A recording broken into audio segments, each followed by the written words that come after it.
How can organisations plan more effectively for future disruptions? What does tomorrow's workplace look like? How does sustainability boost business performance? These are just some of the global challenges facing business leaders today that we discuss in The Art of Smart.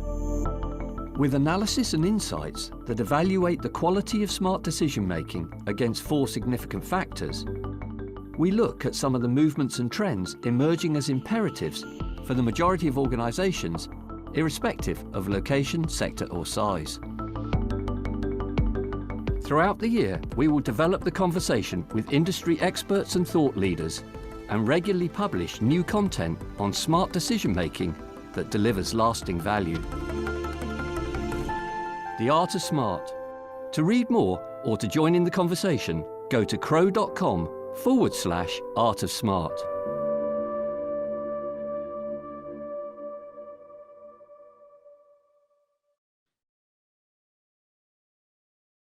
Hi everyone, happy morning and welcome to our Crowe Learning Hour. On the topic for today is Get Future Ready, Hack Your Corporate Culture. Yours truly, my name is Vicky Ramachandran. I am the Senior Manager for Crowe CPE Sdn, and I'd like to welcome you today to 29 July 2021, and it's Thursday. So before we go into the actual agenda for today, allow me to share with you some of the slides that we want to inform you. First thing, all microphones and video are disabled throughout the presentation.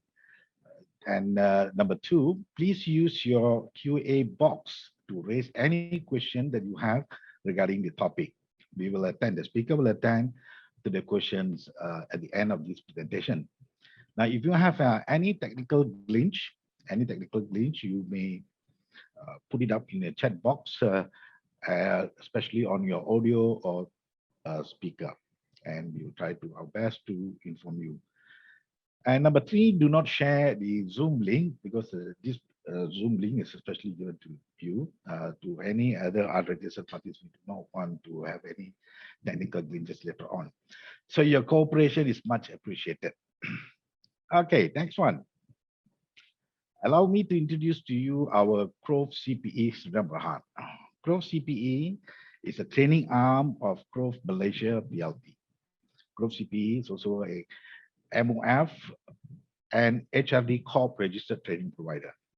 Now, all our trainers in Crowe CPE, HRDF, or now it's known as HRD Corp certified trainers, and all our learning programs, whether seminars, workshop, team-based, experiential learning, is all customized in-house training program and also industrial-related conferences. So as your learning partner, learning and development partner, we, Crowe CPE, we have the expertise and capabilities to help to develop your human capital using the relevant learning solution. And on our program listing, I will talk about more about our program listing at the end of this particular presentation. Okay, so number of things that we want to cover here within 45 or 1 hour or so. And the agenda here, the content of the presentation is today is that what got us here won't get us there. Sounds interesting. Culture eats strategy for breakfast, which is related to hack your corporate culture. So we have an expert here with us, Roger Konopasek. He will share with us all these agenda shortly. And number 2, then I will come in again and I will talk a bit about how we can assist you further on what we have presented. And finally, we will answer some of the questions that you have raised during the pre-registration.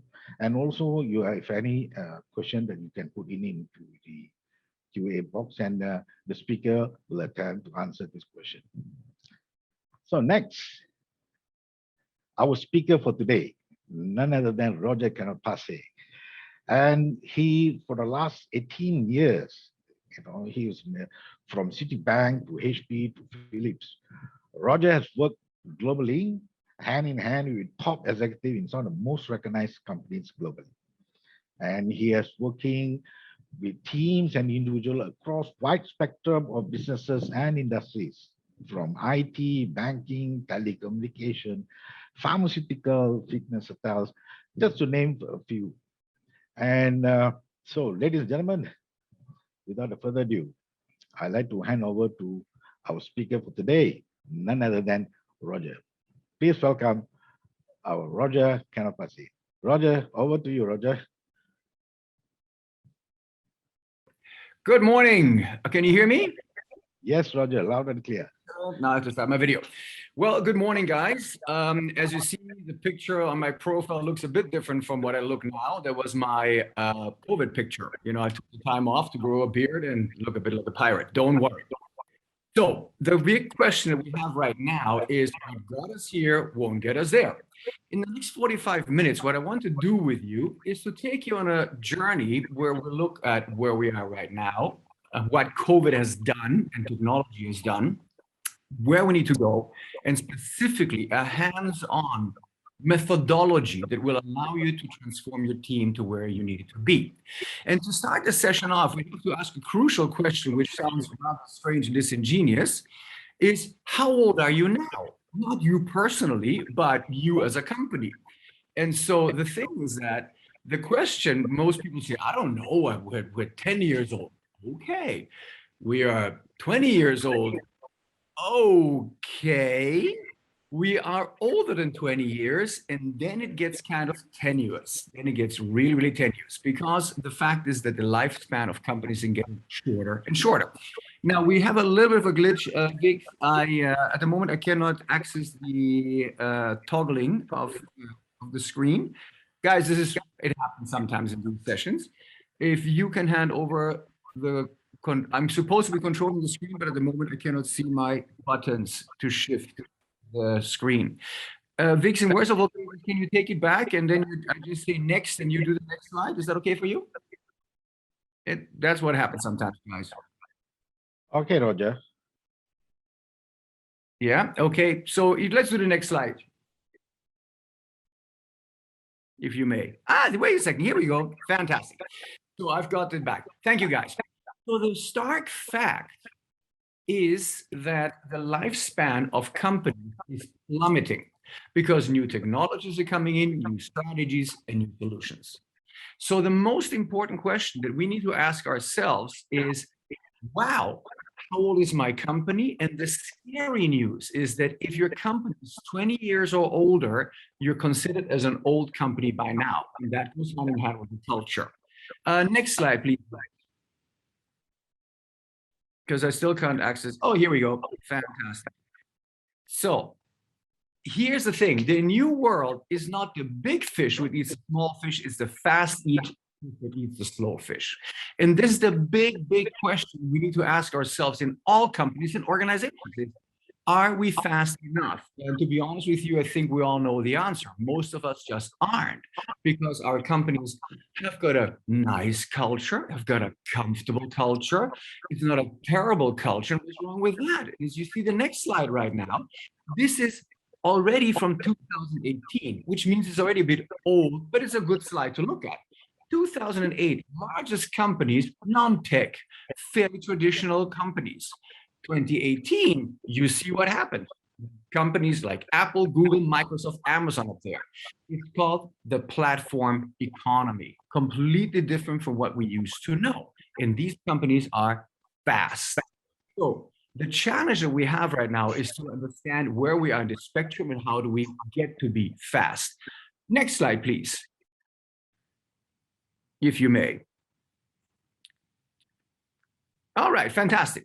So it is not the New Kids on the Block, as the famous boy band New Kids on the Block, which sort of like dates me already. It is, what happens is that, next slide, please. And I apologize because again, we're having some glitches, but that's life.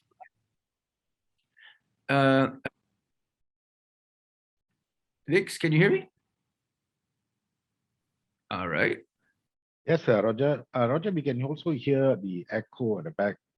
Yeah, I can't help it. I don't know why it's there. I can't help it right now. So sorry, guys. Maybe I'm going to turn this down. Is it better now? Should be. Please go ahead. Okay, so I'm trying. Excellent. Here's the big challenge, and I want you to hear this with your open heart. The big problem is that the majority of us have been very professional in our field of knowledge. And you go, I'm a professional. I'm very good at what I do. Well, that's great. But that is the biggest danger that you and your culture might be in at the moment. Because the fact is that the new people on the block, the new kids on the block, do not come from your specific professional specialty. These guys come from the outside. Best example is what we're doing right now. Telcos were the rulers of communication. In came something called Skype, in came something called WhatsApp, and right now we're on something called Zoom. And most of us are doing this for free, sitting here, and the telcos get no money for it. But the telco specialists were excellent at telco. So if we may, so the thing is that the people who are ruling the market were not even on our radar screens a few years ago, maybe months ago. So who now? Intelligent digital drug development, okay, to defy the limitations on R&D efficiency and success. And this is pharmaceutical companies. Who is ruling the roost right now? Next slide, please. The interesting thing is when you look at the next slide, it is amazing who's playing the game in pharmaceuticals, for example. Next slide, please.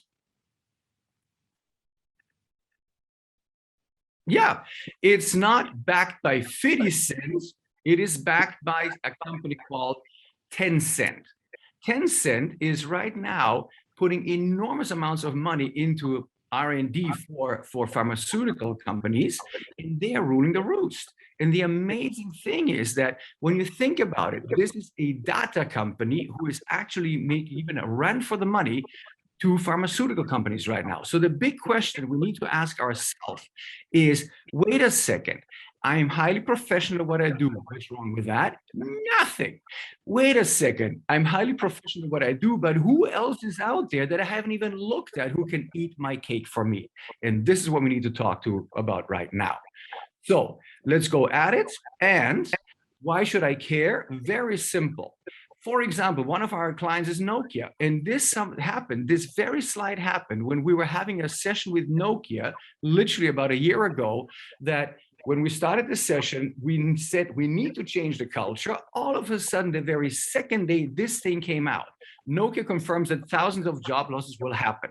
Well, we had highly specialized Nokia players, and Nokia, as we all know, does connectivity in telco. What's the problem with being good at that? I asked my friends at Nokia during that session, top management, what is LEO? They had no idea. Well, LEO is low Earth orbit satellites, and they are literally going to blanket the world with these little satellites and give us connectivity across the world. You can have Wi-Fi literally in Papua New Guinea in the jungle. Okay, I don't need Nokia for that. Next thing I asked them, and by the way, these satellites are going to get cheaper and cheaper because it's our friend Elon Musk doing it. Now, next thing is that the players who will rewrite the telco game are called GAFA: Google, Apple, Facebook, and Amazon. What? Think about that. So the real danger we're all in, I repeat myself, is that the people who will change our game, who will eat our lunch for us, are not the usual players. Now, what is Loon? I asked my friends from Nokia. Well, they didn't have an idea. That is Google's project, launching geostationary balloons that emit Wi-Fi signals, and you can be in the middle of nowhere and receive them for free. Scary. Next thing, Facebook plans to launch planes with Wi-Fi beamers. Same thing. So think about it and go, oh my gosh. First of all, when you look at your team, your managers, the people surrounding you, ask them a question. Go, hey, who is actually possibly endangering our business model? Or if you're in government, hey, how could we do this faster, better, cheaper, more efficiently? And you will see that many people go, I don't know. And you're like, wait a second, what am I paying you for? I'm paying your brain to go out there and think. And they go, no, that's not part of my job description. Everybody, rule number one, from now on has become an innovator. Rule number two, when we hire you to become a part of the team, we have hired this part. We need the brains to be so switched on. We need them to be so smart, on point, innovative, that they have never experienced before. So, what's the challenge? Very simple. It's time to wake up. We have no choice. This is not a motivation session. This is a session of what we need to do to actually stay viable, survive, and even thrive. Let's have a look. The old paradigm is very simple. The old paradigm is I work so hard. Whether I work smart or efficiently or productively, we don't know. Next thing is I am very loyal. Wow, when I've asked people in companies, and they're big companies, hey, why should I hire you? I work hard and I am loyal. I've told people very nicely and politely, I'd rather buy a turtle. And then they look at me and are very upset and go, how could you? I'm a nice person. You're a beautiful person, but you cannot describe to me what you have contributed, how you have saved time, increased efficiencies, nothing like that.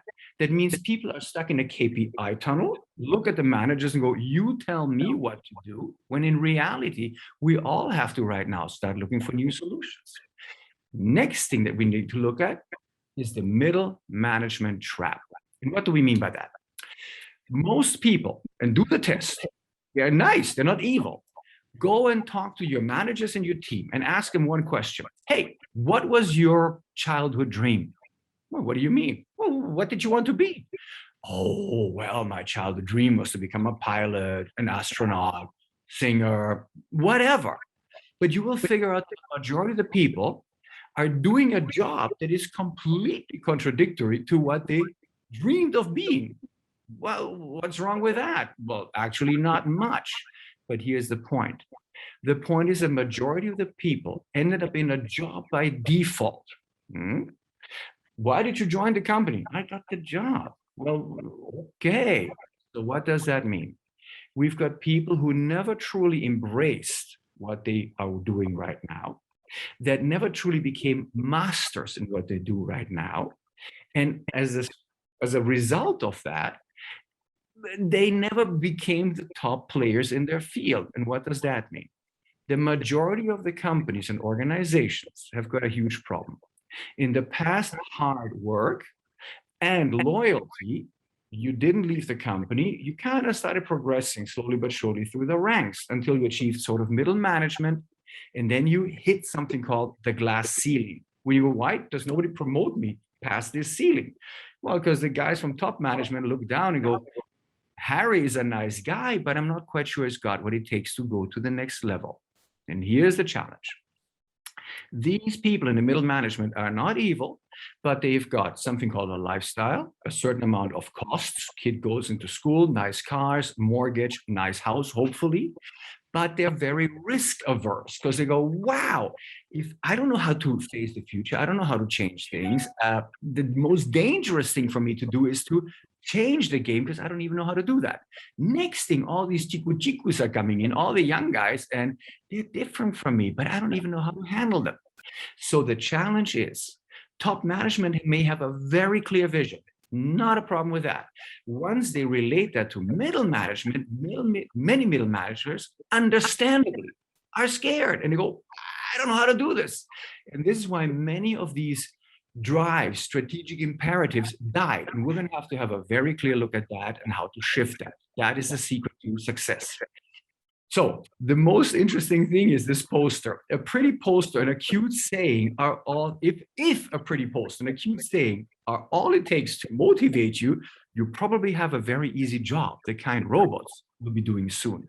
Why did I put that there? The big mistake many companies and organizations make is we know we need to change. We know we need a new strategy. How do I get my people to accept, to integrate, and to move? Let's do a motivation session. Let's do a team building. What's wrong with that? Again, nothing on the face of it. But in reality, we take people out. We have a nice weekend. We come back on a Monday, nothing will shift.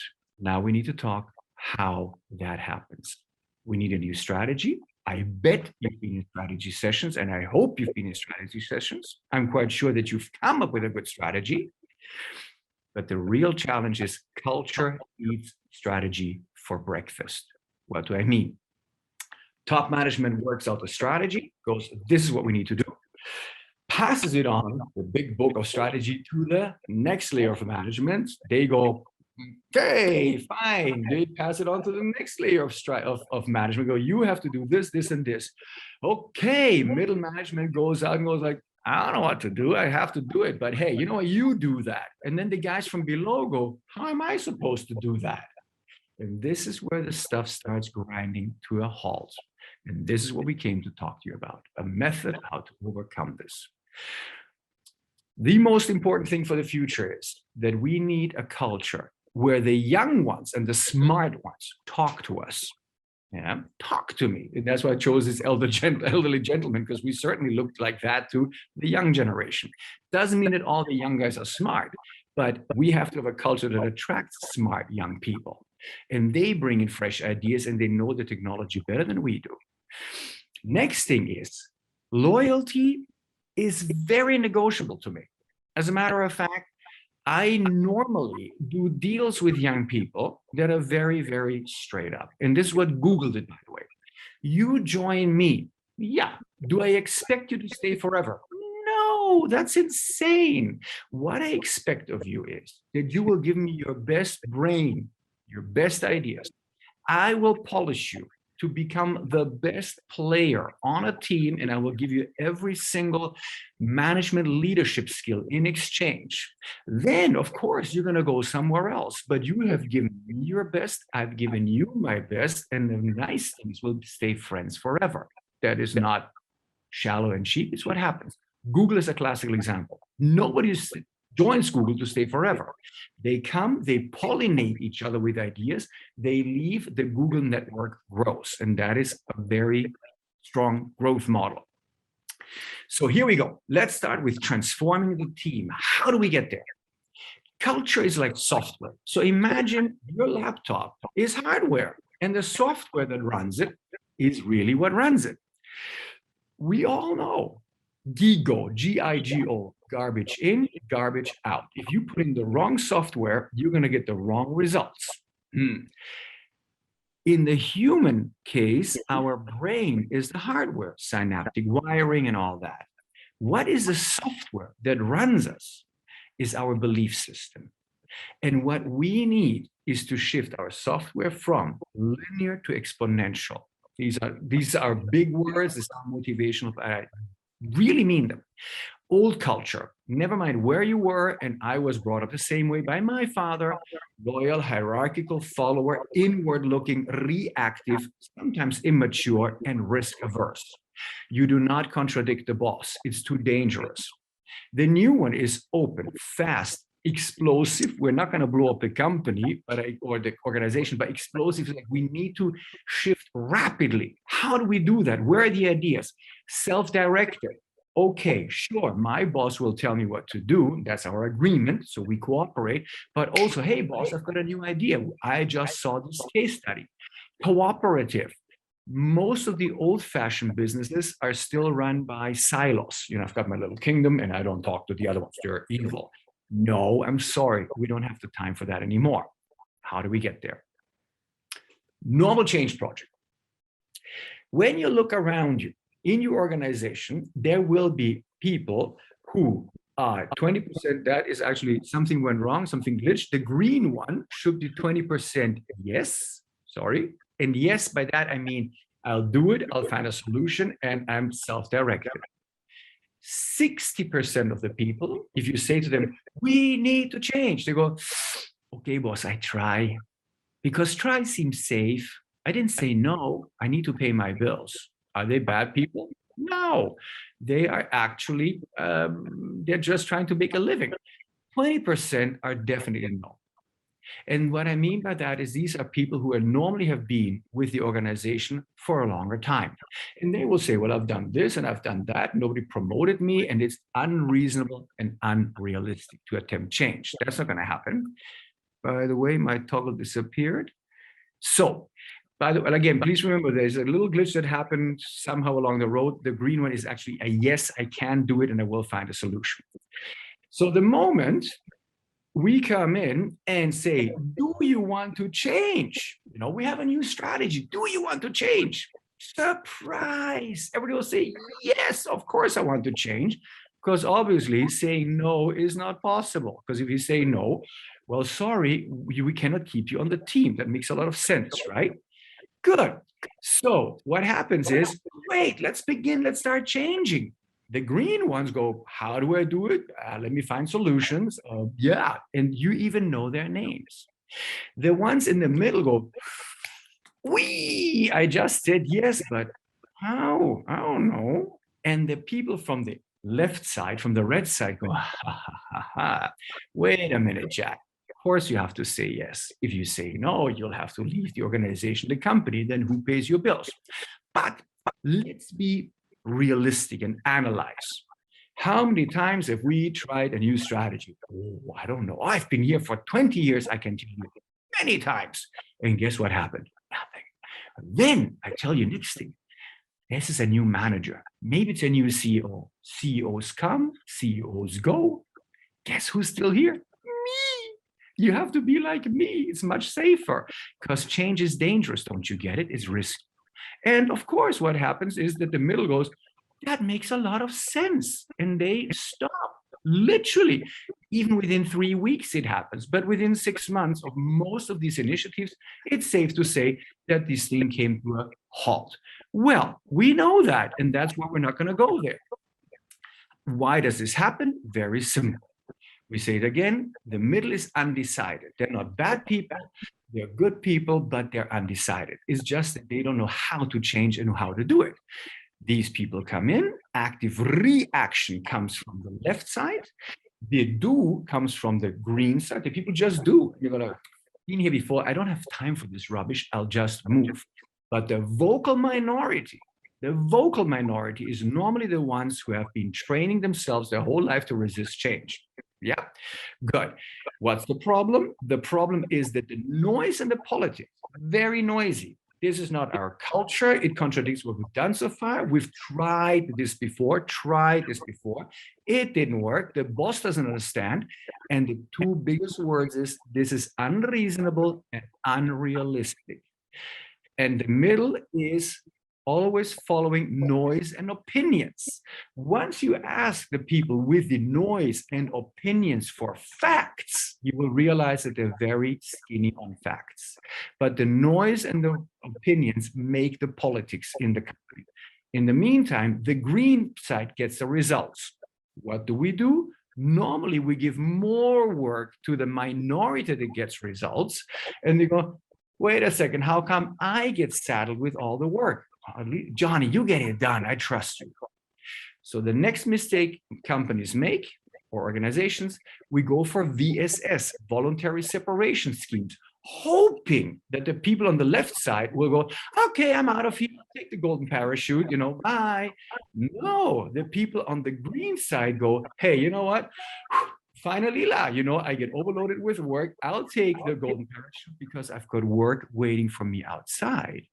And then organizations or companies go, no, we need you here. No, you stay. And then they give a golden parachute to the people who are not cooperating. So that is also a big mistake many organizations make. How about we show you a brand new way? Let's go. So the people in the middle for noise and opinions, that's not going to help you. And eventually, doubters do exactly that. Status quo, comfort, low risk, low and no responsibility, everything will be fine. Sounds great. So at that moment, this is what happens. And the other ones on the other side offer you something new, something risky and something unexplored. So bang, status quo achieved. We need to transform them. What is our mission? What is your mission? What is my mission? What is our mission? We do not do what some companies in a certain country do, that we all know. You come in and you fire the people. You're fired. You may have heard that before. That's not how it works. We want to help transform, guide people into a new tomorrow, as many as possible. And how do we achieve that? The way you achieve that is that we go and we need to understand one thing.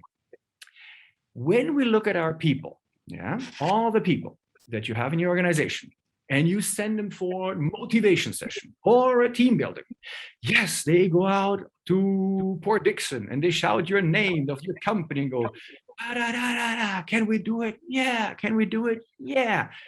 Okay, motivated. Monday morning, they come back to the office and they all look the same again.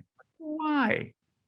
Because the underlying software that runs their brain before we transform them is victim, villain, and hero. And that is very important for us to explain. And you'll understand and you'll realize that you have known this for a long time. The victim goes, I try so hard.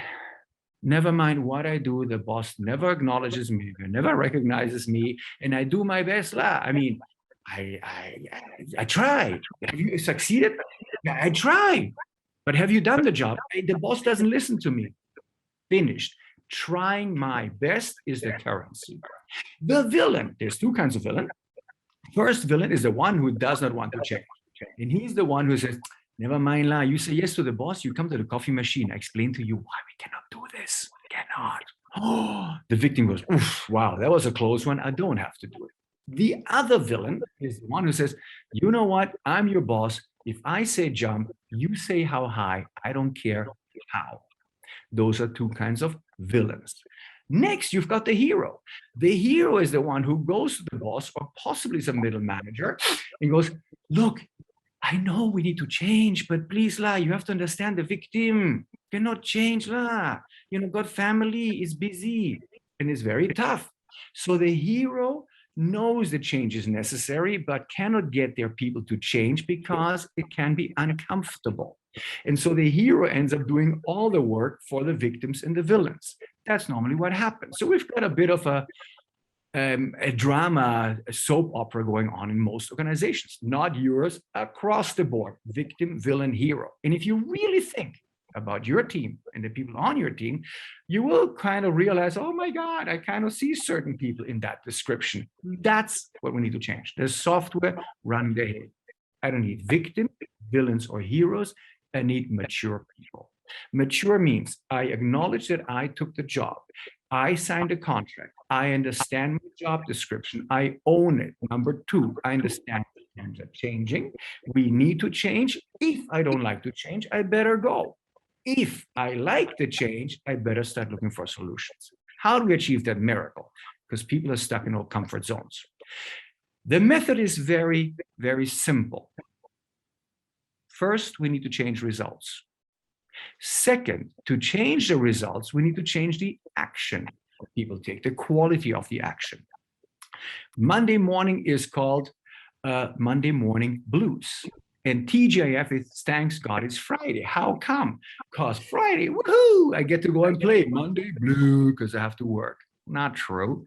To change the quality of the action that we actively engage from Monday morning on, we have to change the famous word called motivation. And I completely disagree initially with sending people for motivation sessions, because motivation sessions cannot do the following thing. They cannot shift the belief system, the underlying software that runs everything. To change the victim from being a victim into mature, the villain from being a silly villain into being mature, and the hero from trying to save everybody and making people responsible, we have to go through the following cycle. First, we take people out for like a 2-day session or a 3-day session, and we show them the mirror of their behavior. Most of the people, when you go to the doctor, they go through certain phases before we can heal them. Say somebody goes to the doctor and the doctor says, you've got cancer. First thing people will do is like, you've got the wrong guy, wrong guy. So then you go to a few more doctors and all of them say, you've got cancer. So at that moment, people go into anger and go like, why me? Why not this guy? He's a chain smoker. I don't even smoke. After that, the emotions turn into depression. And it's a big word. Don't get scared. Depression just means, oh, gee, Wow, I've got cancer. That's a toughie. What can I do about that? Because after depression comes acceptance. I have a problem. I cannot deny my problem. I can be angry at the problem. That doesn't change the problem. But depression is almost the flushing mechanism that flushes out all the denial and the anger.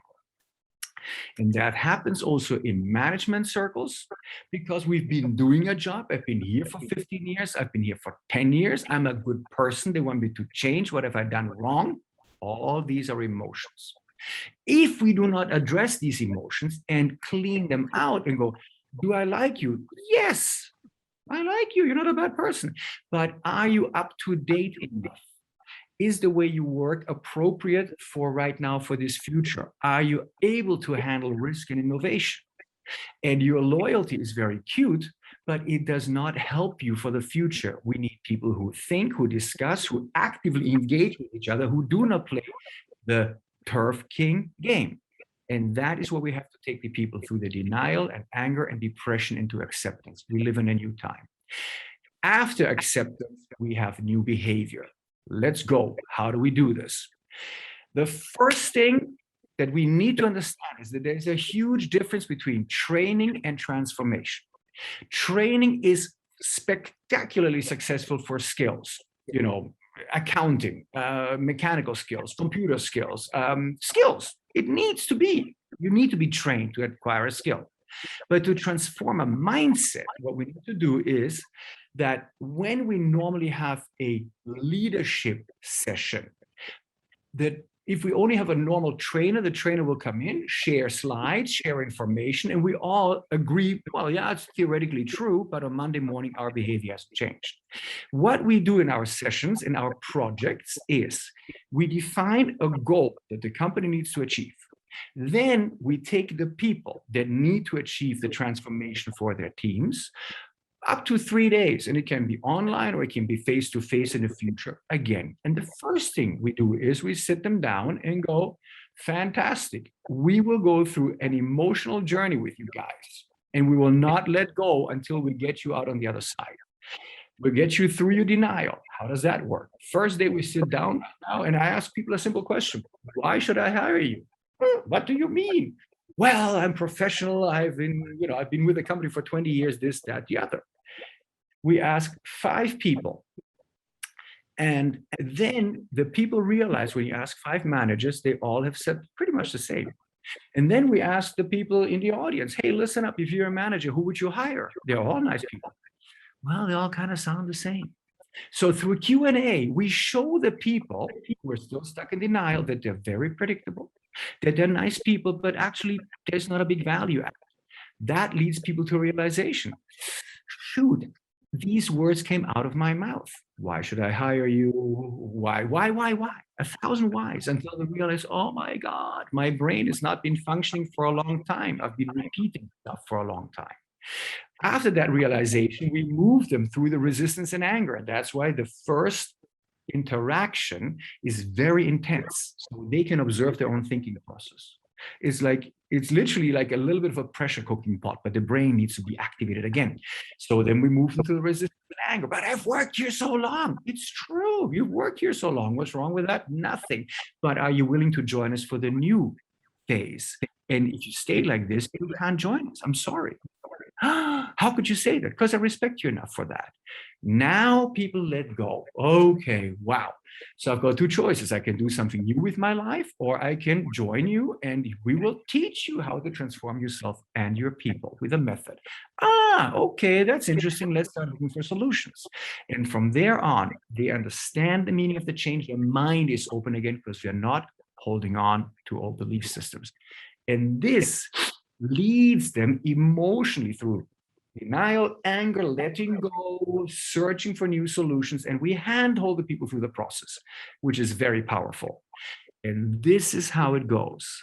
It goes with, we take them for a certain amount of sessions. When we have live sessions in the same room, 2 to 3 days in the room. If not, we do a very continual level of sessions, 2 hours, 2 hours, 2 hours every week for a few weeks until we've gone through the cycle, get a little homework.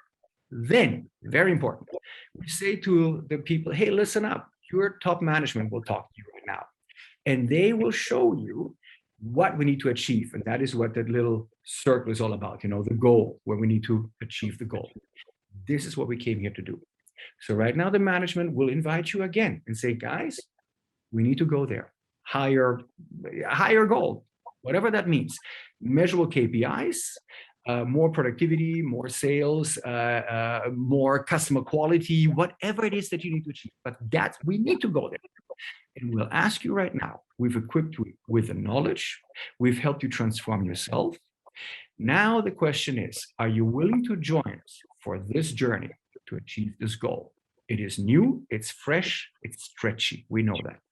If you're in, say yes. If you're out, say no, because we can accept both. If you're out, we'll talk to the headhunters, we'll talk to the HR department to help you segue into a new opportunity somewhere else. We're mature people. If you say no, if you say yes, we understand that this is new to all of us. We're going to have to work really, really hard to achieve it, and we will do so with specific action plans, and we'll do those together. Who's in? Everybody goes, I'm in. Of course. Remember the curve? Green, orange, red. We even tell them, we know most of you will say yes because that's how it is. But this time there will be a difference. We will follow up. So all of you said yes. Excellent. Let's make the first action plans. 3 action plans per month initially with names. Everybody gets their own action plan. We write them down in an Excel sheet. We'll see you next month. They come back, and this is where the curve goes down because people go back to old behaviors. We know that. So when they come back, the 20% green will have already done something. The rest will go, I tried, it didn't work. Really? Let's talk about this. Why didn't it work? So we take it apart and realize all the little blocks and challenges they've had. And we then go, you can do it. Do it again. They come back. We've got 10% more people going, actually, I can do this. It's possible. Now we've got 30% people who are doing measurably their action plans. We add more action plans. If you have not fulfilled the first action plans, you need to do the next action plans too. That means you finish 3, you get 3 new ones. You didn't finish 3, you've got 6. Sorry, you still have to eat your soup. We're literally doing it like that. Next follow-up, another 5 to 10% join us. And as you see, the curve starts accelerating. Within 6 months, this is the average that we achieve. Within 6 months, we have a new culture where 65 to 70% of all team members realize, come on, the people back me up. Every month we meet, we support each other, we get the support we ask for, the questions are answered, we connect with top management. This guy, in this case, me, stands by my side. We handhold them through the process until they're mature and can walk by themselves. 30% of the people are still going to be in try, but somewhat more active. And between 1 to 5%, on average, 1 to 5% have done nothing, measurably nothing, because every single time we meet, we do action plans, and these 1 to 5% default. And then they tell us a big story. In 6 months, it becomes self-cleansing completely. Because that's when we say to the last leftover hardcore politicians, company politicians, we haven't done anything. Charles, we need to sit down. Charles, here is the action plan list. You have achieved nothing. Have we followed up with you? Yeah. Have you agreed to do it? Yeah. Have you done it? Yeah, but no, yeah, but nothing. Charles, sorry, my friend, it's time for us to part ways. And that's when we get fresh talent in. And then the fresh talent we choose that fits with our corporate culture, organizational culture. And you will have a fast-moving culture. We've done this for the last 18, 20 years. It works like clockwork.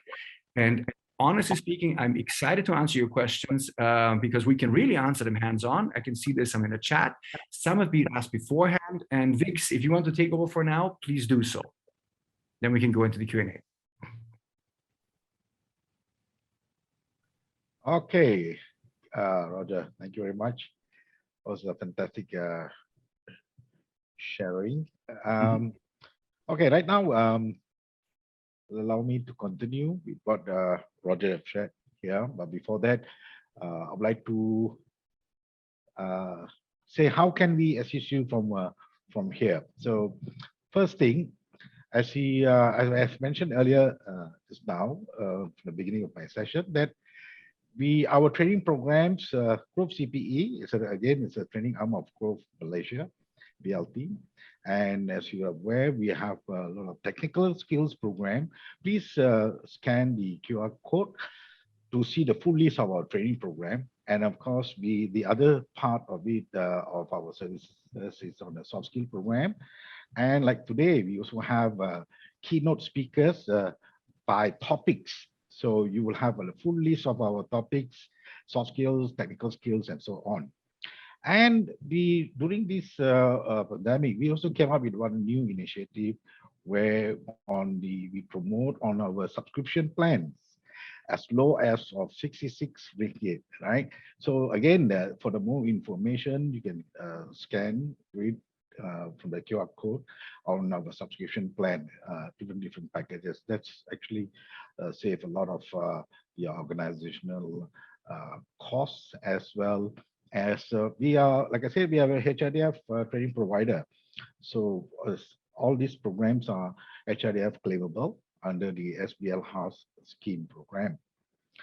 And Roger, so the next thing is that we're gonna Roger will be answering some of the questions that was given to us earlier. So please, if you have any other questions, you can also put it in the Q&A box, and Roger will attempt to answer that. So Roger, so here's the first question, Roger, for you. How to get staff to be more involved, to be more accountable, and have a sense of urgency? Brilliant. So the question, by the way, these questions are really appreciated, were sent before the session by some of you. And I can see some questions are being asked in the Q&A section. Allow us to plow through these very fast, and then we can come to these questions that are fresh.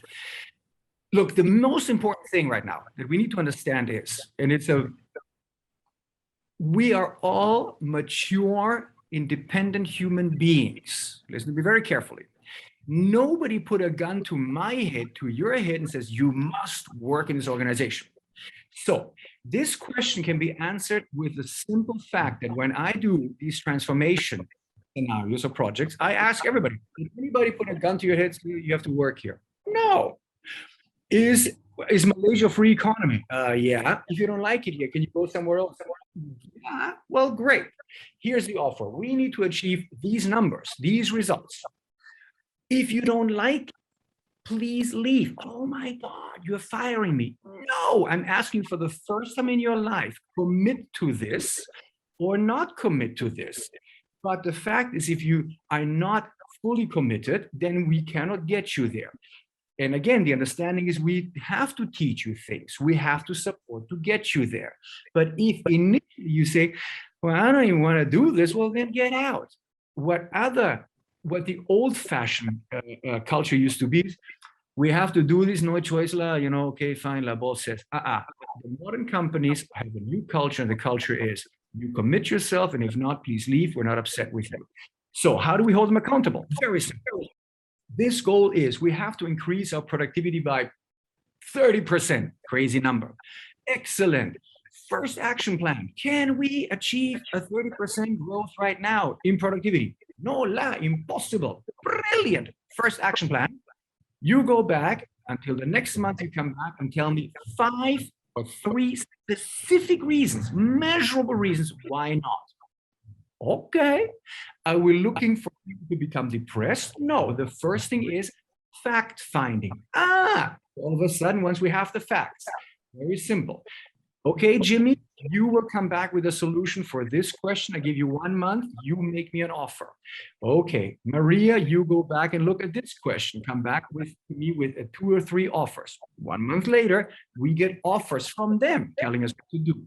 All of a sudden, we decide what to do. And that's how we keep them accountable. And the actions are measured step by step.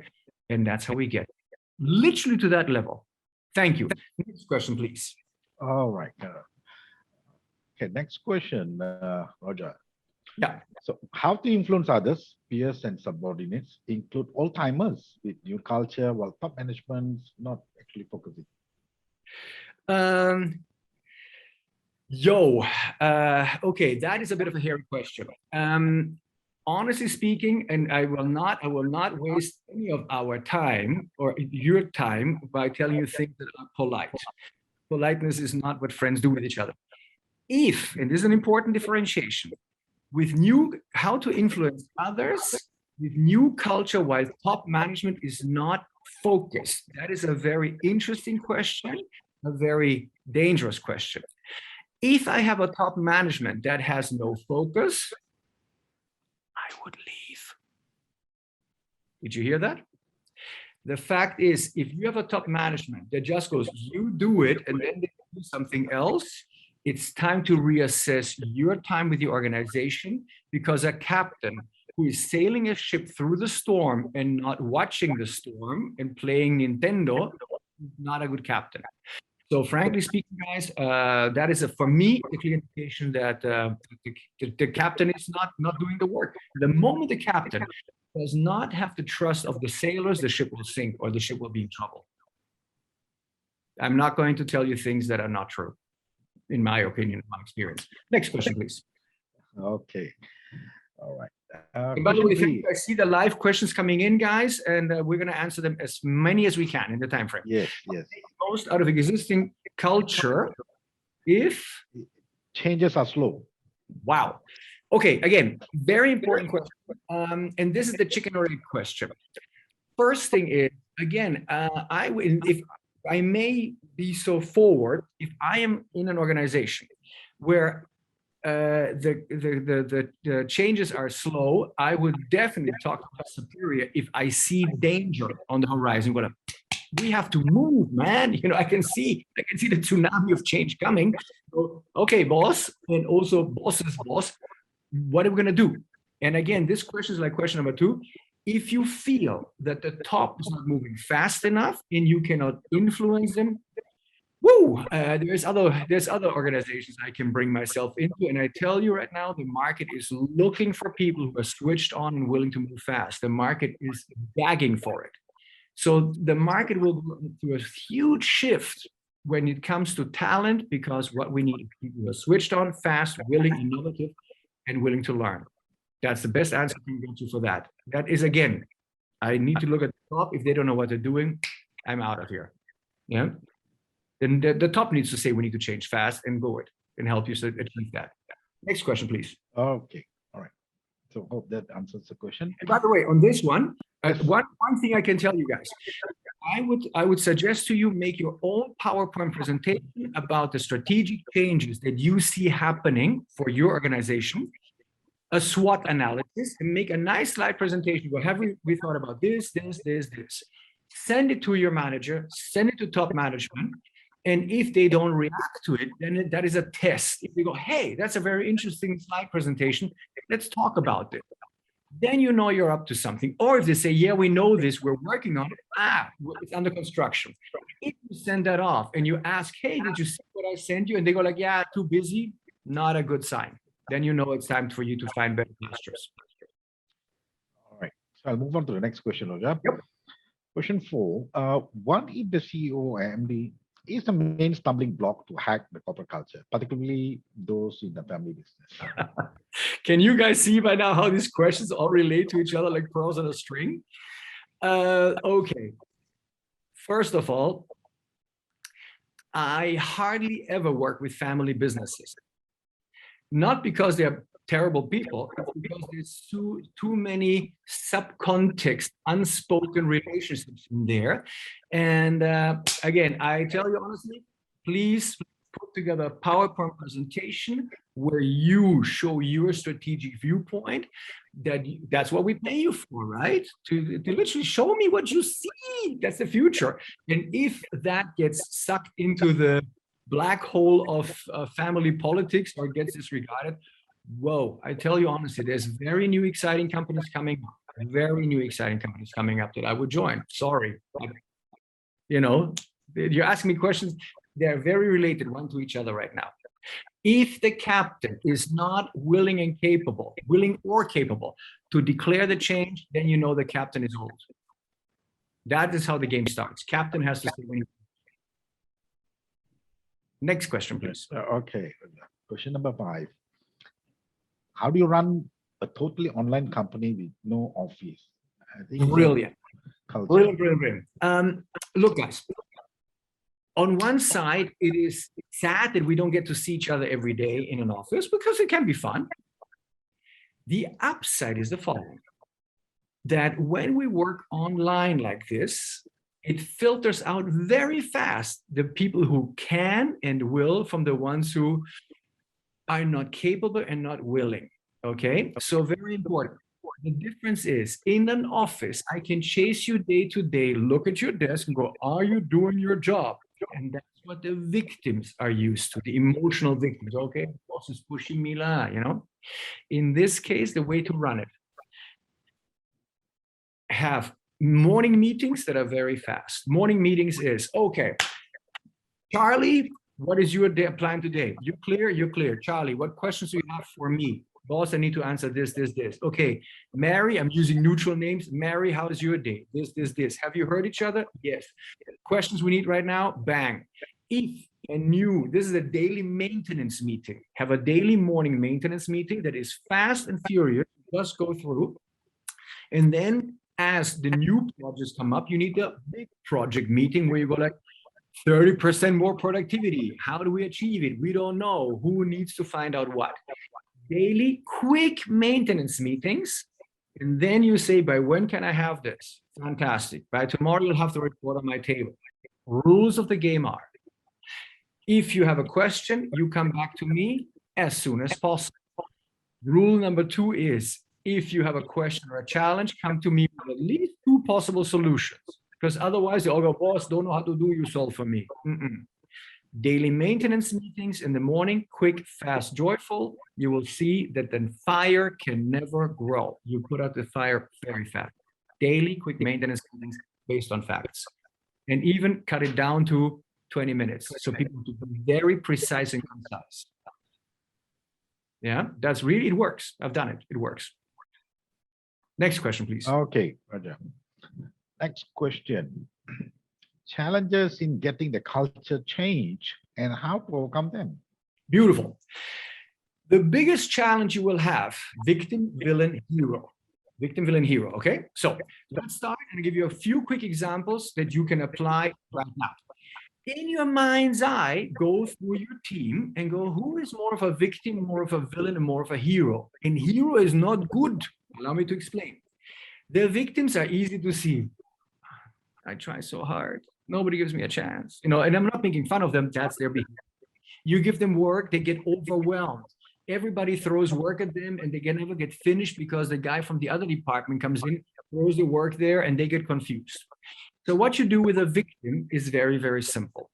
You give the victim a simple job to do because they're not bad people. And you go, Charlie, come here. Yes. Charlie, I need you to photocopy this report. Super simple. And it's Tuesday. Okay, so you give him the report on Tuesday and you say, Charlie, I need this report photocopied by Friday morning. Yes, boss, I'll try. Good job. Friday morning, 10 a.m. Charlie comes? No, Charlie won't be there at Friday morning, 10 a.m. because he just said yes to get you out of their hair. So Friday morning, you wait till 11 o'clock. You call Charlie in. You go, Charlie, yes, boss, yes. Oh my God, boss called me, more work, more punishment. Charlie, yeah. Hey, it's 11 o'clock. Yeah, what day? Friday. Hey, Charlie, look at my desk. Yes. There's something missing here. What? I don't know. The report. The report, boss, I'm sorry. Oh my God. You know, and tries to run away. Charlie, sit down.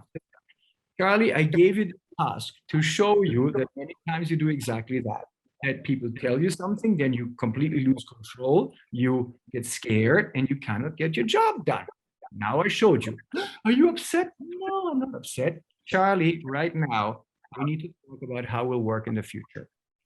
You're not going to walk out of this office and say, yes, yes, yes, if you're not sure about the job. You have the right to say no if you've got too much work on your plate. You have the right to say no, and we rearrange your workload. You reinstall new rules of how to treat each other. That's the victim. And I've seen people change massively. With the villain, What you do with the villain is you do exactly the same, because the villain goes, yeah, never mind lah. You know what I'm saying? The boss says anything, I do whatever I want. Friday morning, 11 o'clock, you call the villain back. Go, hey, Fred, yeah. What time is it? 11. What day is it? Friday. Look at my desk. What's missing? I don't know. Well, buddy, guess what? I gave you a stupid task. So stupid that my 3-year-old imaginary daughter could do it. And guess what? You did exactly what you do the whole time. You think I don't know your game? Look at what you're doing, man. You thinking I'm a fool? Charlie, or whatever his name is, Fred, you're too smart for this. I'm telling you one thing. I want you to go home and think about what you did last week. You did the same thing. The week before that, you forgot the client. The week before that, and you enumerate specifically what the guy has been doing that was smart, not smart. I want you to go out, have a coffee in the afternoon, and come back by 5 o'clock and tell me if you really want this job or not. Because I am not doing this again. You are actually influencing the team to do the wrong thing. It's been my mistake to allow this to go on, because I was a bit malu to tell you this. And number 3, this is not the future for you either. Yeah, but boss, nada but boss. Go and have a coffee. Come back at 5 o'clock and tell me you want the job or not. The villain, you have to show him that you know the game he's playing. Remember denial and anger? They don't like it. So what? I'm a leader. And you will see that most of them come back and like, okay, la, sorry. And you keep a tight leash on them until they change. The hero, very simple. You grab the hero and they always help everybody else. Because they're nice people. I'm saving them. And then you say, wait a second. What if tomorrow you come to the office and a wild elephant tramples you to death? Oh my God, you're dead. You cannot help these people. Then what, la? They will all die. So right now, you're not helping at all. You need to help me to mature them to do their job. And I will teach you how to do that. It happens step by step. And that's what we do in these sessions. We'll explain it. We'll show you how to do that. And you can even ask me specific questions about specific people on your team. Don't show me their pictures. Don't tell me their names. Just, I'll ask you a few questions and I will tell you exactly what to do with it. It's so predictable. Yeah, it's step by step. But those are things you can do right now with the victims and the villains. Start there first.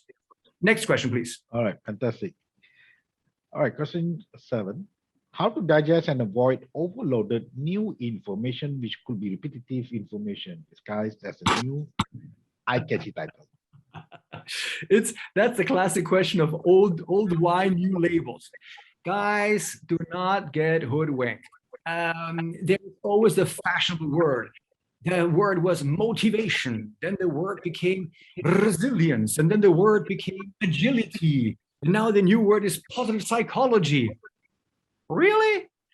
Don't get hoodwinked. Tell you what, in fact, what we're talking right now here, we didn't even label it as in what is it supposed to be. No, humanity has not changed forever. We're always the same. We still watch Shakespeare. Why? Because we still have the same silly stuff happening. So forget new information. It's always the same information. The difference is when you become a leader or when you take on leadership, listen to this very carefully. Leadership is not, was not, never will be a popularity contest. A leader sees the future. A leader's job is to get his or her people to go to that future. And sometimes you have to be tough to be kind. When you tell the hero, don't do that. Don't pick the socks up of your children. The kids have to pick up their own socks eventually. Then they go, you're mean. No, you have a bunch of pampered kids. And so with the hero, for example, you have to ask the hero a simple question. If tomorrow I promote you to go immediately to New York, which one of your people is fit enough to take over your job? Whoops. That's a good question to ask. So don't get overwhelmed. There is a lot of new stuff out there that isn't new at all. The problem that we have nowadays is that many of the new stuff is built on positive psychology, constantly motivating, which is giving kids more sugar. But it doesn't tell people. Sometimes you have to tell people the tough truth and roll with it. Yeah? Thank you. I hope that helps. Next question, Vic. So can we go to the chat? Yes, okay. yes. There's a question was posted here About the 6 months. Not on the Q&A box, but they put it in. They asked, there's one other person in here asked, is the transformation session that you conduct will always take 6 months in duration? Correct. That's the one. Okay, let me answer the question this way. This is the difference between knowing and doing. The brain is literally like a muscle. We've got synaptic connections in there. So which means that if you have we need to reformat the brain, rewire it, okay? And that means the following thing. To install a new habit takes 3 months on average, yeah? And that means, because literally the synapses in the brain are rewiring. Here's the difference. When you go to a leadership training, we all agree that what it says on the PowerPoint is true. Monday morning, you go to the office and people look at you funny and you go, I'm sorry, I don't want to do this to you. That is the old behavior pattern, the default part of the brain. So 6 months is perfect because you literally have reformatted the brain. The mistake people make, okay, I sent my guy to a leadership session, 2 days, fantastic, got certificate, now do it. The old behavior patterns, the old habits come back. We are changing habits. Put another way, if I send you 2 days to a gym, okay, you've been working out for 2 days in a gym, show me your muscles in 6 months, don't have. And so the fact is, this is not about intellectual understanding. They understand immediately. You understood my slides, they're not complicated. It's to go back to the gym and fine tune the muscle and train the muscle until it becomes muscle memory. And that's what the 6 months are all about. Number two, during the 6 months, we're not just sitting there being idle. We do business plans, breakdown, action plans, business action plans. What will we do? Have you done it? Have you not? Why does it work? And that is how we literally make sure that you get your money back. We can calculate ROI for you, and we can give you case studies, we can give you client numbers, not a problem. Remember, you go to the gym for 2 days, you lift the weight, you understand all the machines in the gym, but you won't get any muscles. And in our case, we can show you ROI. We can show you clients in their ROI. Right. And the question is very valid. Yeah. Thank you. So how So much I think for that question, they can also contact me. Absolutely. Yeah, Please. there's a contact detail there. Right, and by the way, guys, all the other questions that you have, because I mean, we're cognizant of your time, send them to Crowe. We'll contact you. Certain questions are a bit more private in nature. We'll be happy to answer them directly. Correct. There's my detail there, Vicky at Crowe.my, and my handphone. I will be able to answer your question. So next question, Roger, that's posted here by Gwen Wu. Thank you, Roger, for enlightening talk. I would like to know, how do you change a corrupted culture in the company? Okay. It's a valid question. The most important question for me to you is, if you are not the CEO, and if you're not the COO, it's gonna be tough. No, I'm telling you, right? If you're asking me, listen up, I've just taken over this team, how do I do it? Happy to answer you. Okay, and there's some specific answers I can give you. And if you are not the CEO, not the captain, the person who can make the decisions that need to be made, then to be honest with you, Malaysia is a free economy. You deserve a better job, you deserve a better opportunity. I'm not gonna waste your time, really honestly. You know, I've been in those situations many times, and to be honest with you, I've been doing this actually not for 18, I've been doing this for 20 years, so that proof is a little bit old. I have literally, my 20 years, walked out of 4 projects because I said, no, forget it, it's not going to happen. And I've walked out. I mean, it's integrity. You have to have the integrity to yourself to say, there's nothing I can do for you guys. And in your case, more importantly, you've got one life to live. And if you cannot do it in the company, then go somewhere else. Somebody will gladly take you because you have the integrity to ask the question. And of course, we're not going to ask you who you are. That's PNC. Yeah. Right. If you're the captain, then do connect with us and go, Raj, I am the captain, and I took over a ship that is really strange. then we go fantastic. Then we can have an in-depth conversation about what it takes. I'll be glad to answer that if you're the captain, because then it's worth it. If not right now, please be kind to yourself. Yeah. Right. So can I go to the next one, Roger? Sure. Okay. The next question that we have here from Ming Tan. How do we encourage our staff, especially those who have been with the company for a very long time, to be more proactive and propose changes to the company? Brilliant. This comes back to our 6 months question, right? Remember, these people have been trained. Their mind, their brain is literally hardwired to don't contradict, don't be loyal, just follow orders. Okay. So what we need to do is to remove a lot of this stuff. I mean, even my father told me when I was young, you should work maximum for 2 to 3 companies in your lifetime. If not, you're going to be seen as not loyal. Okay, and I'm 57 now. So, I mean, imagine that, right? I mean, I theoretically still have to go another 7, 8 years until I retire. I am semi-retired, whatever. So here's the point. The best way to do this is you can say, you need to change. Yes, I know. You need to become more proactive. Yeah, I heard that. It's like almost like in here, out there. I've been here for 20 years. They've told me that. Do something like I did before. Put together a slideshow for your team. You used to pay money to telecom. Yes. Now you have WhatsApp. How much you pay? Kosong. Okay. You used to have to pay for Malaysia. When I used to go to Malaysia, right now less because we can't. You remember all the taxis when you arrived? All the taxi drivers, use your meter. Don't whine. Okay. Along came Grab. Ciao, taxi driver, gone. Then banking. Right now, I can do banking with a bank. I can do banking with Grab. Show them all these changes. And when you start thinking about how much has changed and how fast it has changed, bank branches.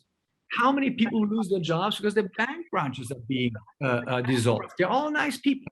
Show them these changes and go, hey, listen, I got news for you. Either we change or the machine will get you a job. You can show them new accounting software. There's brilliant new accounting software. Accountants are going to become less and less necessary. What's the difference? The difference is you're a nice person. You have been loyal. Guess what? That is wonderful, but that is not the future. The future is I want you to bring new solutions. The next thing you do is this. Listen carefully. You tell these people to bring you and the team, they've got 1 week, a PowerPoint presentation on what technologies they see that could actually impact your organization. Interesting so far? That challenges them to go, because they're used to being spoon-fed. You feed me. I do as you tell me. No, you're going to go out, you've got 1 week, you're going to present to us in 1 week a PowerPoint presentation on all the new technologies, challenges that you see out there in the market. And you will see that they have never thought like that. Are they guilty of something? No, we have to teach them. This is why it takes months to rewire a brain like that, but that's how you start. I hope it helps. It's very specific. Yes, yes. Right, the next question just received. How to hack staff culture of I follow order and I'm safe? Same thing. By the way, very, very important. The first thing is, okay. Step back. Do you work for an organization, government, where people cannot be fired? So if the agreement is you cannot fire me, wow, you're in trouble.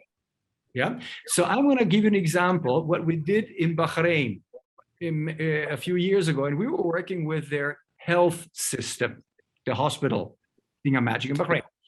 And of course, they don't fire the people there. What's wrong with that? Nothing and a lot, because if there's no consequence for the action, you have a bunch of pampered kids. So we had one challenge.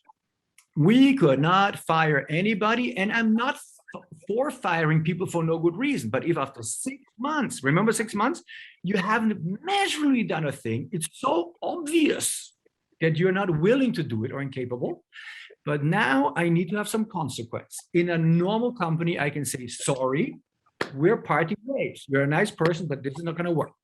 What we did there in Bahrain, as an example, is Bahrain is an island, as you know, and at the very southern tip of the island, there is a emergency landing strip for airplanes. And that has got one first aid kit box nailed to the wall.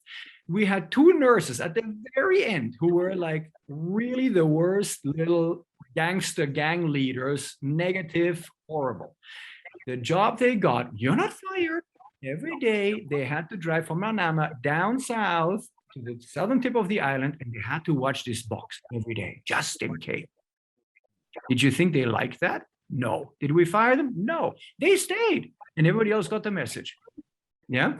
So the first thing is, again, do the slideshow, show them how the future is. If you're in an organization where consequences can be had, if necessary, if fully proven that the person is unwilling or incapable, well, goodbye. If you can, well, you send them into some place where they don't want to be, and the rest gets the message. But remember, if you're in an organization that it does not allow for consequences, and we're all mature people, my consequence is very simple. If you don't like what I have to say, you'll never hire us. That's a consequence, and I have to live with that. That is called mature. Yeah, but that means you have an immature organization in some cases where I would start with a PowerPoint, show them the PowerPoints. I would become a very tough boss on these people. I don't cut people slack who do not carry their part of the program. I would make them write their job description. Do you know your job description? You know the job description. That's your job. Tell me your job description. What do you mean? Tell it to me. Oh. Well, okay, guess what? Go and find your job description. What? Go and find your job description. Bring it back to me. Let's talk about it. Have you been doing this? Try. No. Try doesn't fly. You don't cut them slack.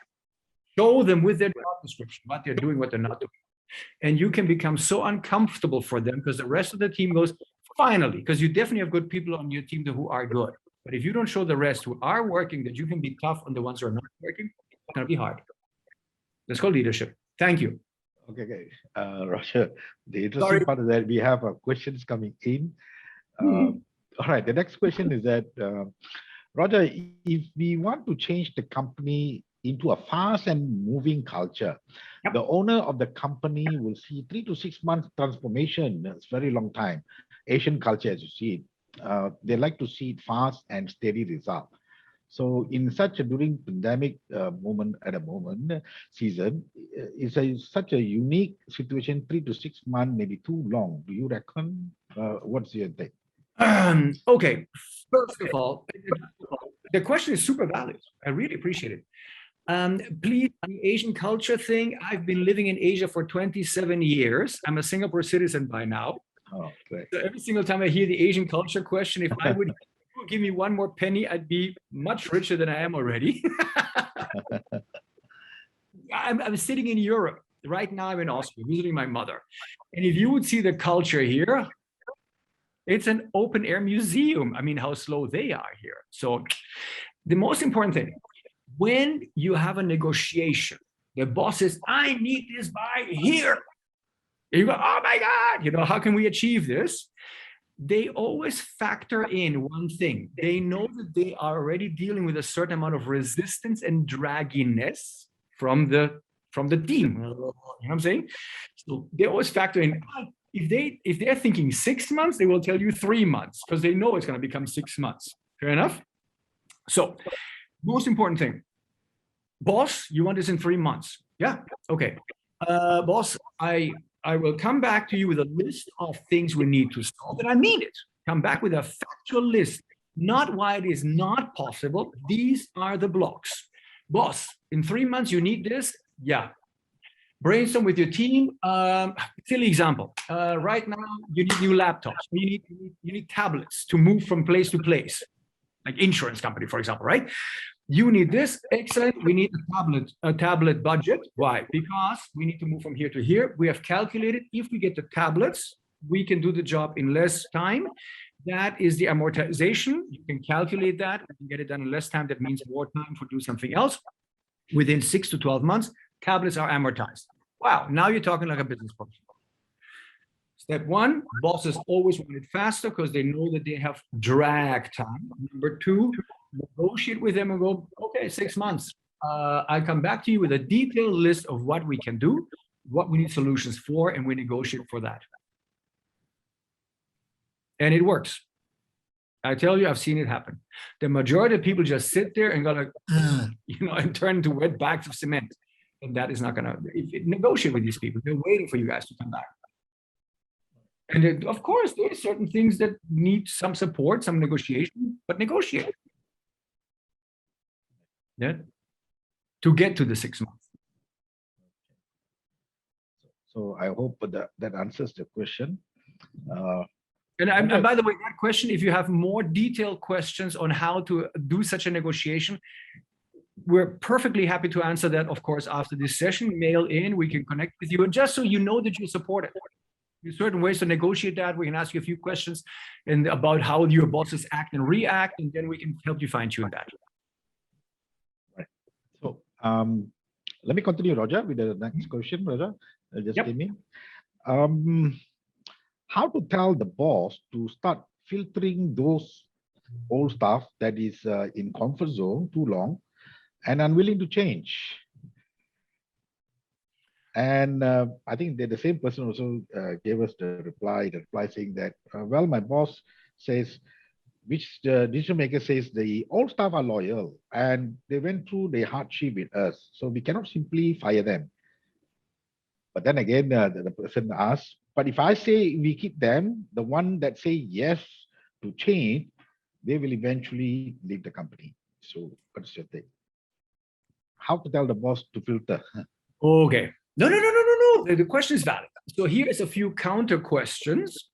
Very important. And if this is a family organization, it's going to be very hard. I just have to tell you that from the start. Because in family organizations, normally loyalty trumps anything. Okay?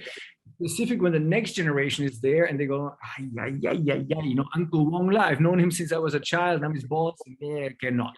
So the family organization is very, very tough. Number two, what you're describing is a hero manager. Oh my God, I cannot fire the people. Nobody says you should fire them. First of all, has he even been able to kick them in the bottom and say, guys, I love you, but you need to change? So if this person is not capable of doing that, your direct boss, means he or she is a hero. And the sad thing is that people like that allow people to die or obsolescence. Here's a tip. Listen carefully. There's a difference between formal power and informal power. If you work in a normal organization, so not a family organization, where, say, you're profit-driven, a for-profit company, right? Then obviously at some point, the bottom line matters. And if you don't achieve the bottom line, heads will have to roll. So the most important thing is here. If your direct boss does not react because he or she is a hero and thinks that they're doing the right thing, which they're not essentially for anybody, informal power is make sure you make friends with the upper echelons on top of this person, 1 or 2 steps above. Observe who is up there, who is actually mature, intelligent, strategically minded, a good person, but a realistic person, and approach them. And the way you do it, oh my God, corporate politics. Oh, the way you do it is like, Mr. Whatever X, can I catch up with you for a coffee? Yeah, I'm busy next week. Yeah, next week when? Monday. Thank you. Oh, coffee, yeah, whatever. Yeah, what's happening? Look, Mr. X, I have a challenge here. I need you to guide me. You're asking for guidance. Very important. My boss is a very, very nice person. I've got a few people, no names necessary, who are not capable or willing to do the change. I am stuck with them right now. I need to move. We have got to change. I get it, but neither do I get to do what I need to do to shake them up and go, let's move measurably, nor do I get the choice of saying, sorry, you're not willing to move, but I need to move. So what help me to help us? How do I handle it with my manager? And so what you've done very nicely is to make other people aware of where you're stuck. And then you're asking for guidance, which you truly are. And then you can say, okay, I'll do as you tell me to do, as you suggest I do, and I'll give feedback to you, which means that the individual who's on top, informal power, will now be updated by you. I talk to my boss, he or she said this or that. Of course, they're not going to come down and go like, you are not doing your job. But they will be aware that you're doing your job. And there's ways of handling that. Then we can agree on how to put pressure on certain individuals, but upstairs, they're aware of that. I did in the past, I only worked for one company formally for 2 years. It was called Unilever. My boss, my direct boss, was a complete nincompoop who had been promoted because of loyalty. His hobby was to check all his product managers' videos, the advertising videos. I made my first video. They all said, ha ha, this guy's going to come and be a pain in your neck for the next 5 months trying to edit the video because he thinks it's Spielberg. I said, that's not going to happen to me. I was a young product manager. The big CEO always walked by. Nobody talked to me. Oh my God, the CEO don't talk. I'm like, hi. I'm just said, hi. When he walked by, nothing more. I acknowledged him. The day came, I had my first video. I went into his office and said, do you have 5 minutes for you? He was like, yeah, sure, come in. What do you want? I said, hey, you're a marketing guru, which he certainly was. Can you check my video? He checked the video, says Konopasek, change these 2 things, and the video is fine. I went back to my desk. Next day, my boss comes, goes, we need to watch the video. He says, oh, sorry, boss. The CEO happened to come by my office, and he saw me looking at the video, and he said, change these 2 things, and it's done. Oh, then it's over. Be wise, make the connection up there, ask for guidance, come down, and you see how that will work for you. Yeah, cool. Just on that, so during this moment, some of the team or staff, they are overloaded with work, due to peak period, they are stressed out, they're tired or they're bored, because earlier you were talking about motivation. So how can in a company's culture, a person or even the superior motivate this particular team to accept it and move? Right. I'm going to give you a very strange answer. One of the biggest time wasters ever, where people end up being overloaded, is bad communication skills. If you truly make a list of where the time goes, where eventually we end up going, I have no time, do most people in companies and organizations have too many, just the right amount, or too few meetings? Guess what the answer is? I got a lot of meetings. Okay. Are the meetings too long, just the right length, or too short? Nobody will say they're too short. Next question, how many of these meetings actually lead to results? All of them, some of them, or hardly any of them? Guess what the answer is? Hardly any of them. The first thing that I would start with my team on when I have meetings is to say, the meeting has a certain amount of time. The following things have to be brought to the meeting: understandings, agreements, or information.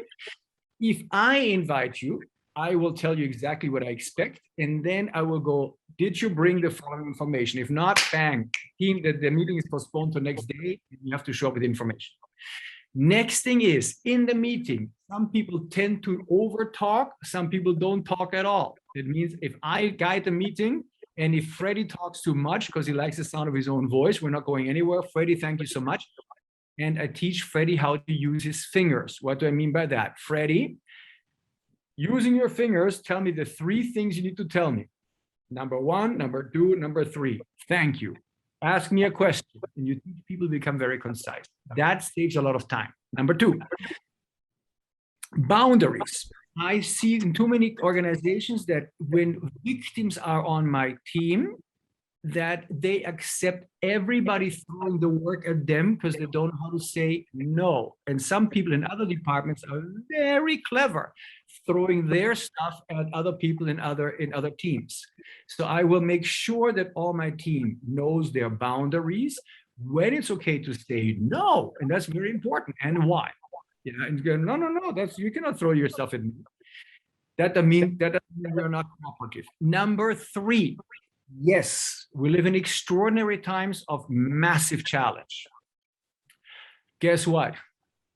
While you still have a job and while you can still feed your family, blessed you are.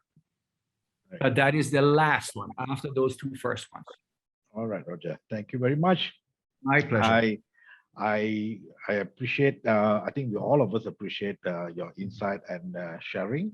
So first of all, would like to thank Roger for taking your time to share with us some valuable. Like I said, please do contact us if you'd like to ask Roger for more questions. And we would also like to thank all the audience here who are present here today. So stay safe, Roger. You too. Stay safe and. Please do keep in touch with Crowe CP Malaysia. Thank you very much, and we'll see you the next round of Crowe Learning Hours. Thank you very much. Take care. Bye-bye. Bye-bye. Right. Thank you.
How can organisations plan more effectively for future disruptions?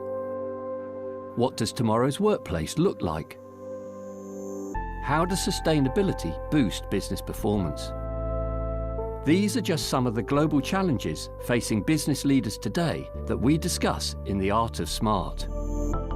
With analysis and insights that evaluate the quality of smart decision-making against 4 significant factors, we look at some of the movements and trends emerging as imperatives for the majority of organisations, irrespective of location, sector or size.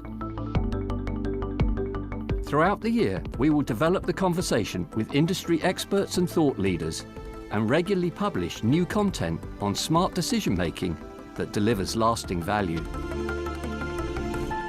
The Art of Smart. To read more or to join in the conversation, go to crowe.com/Art of Smart.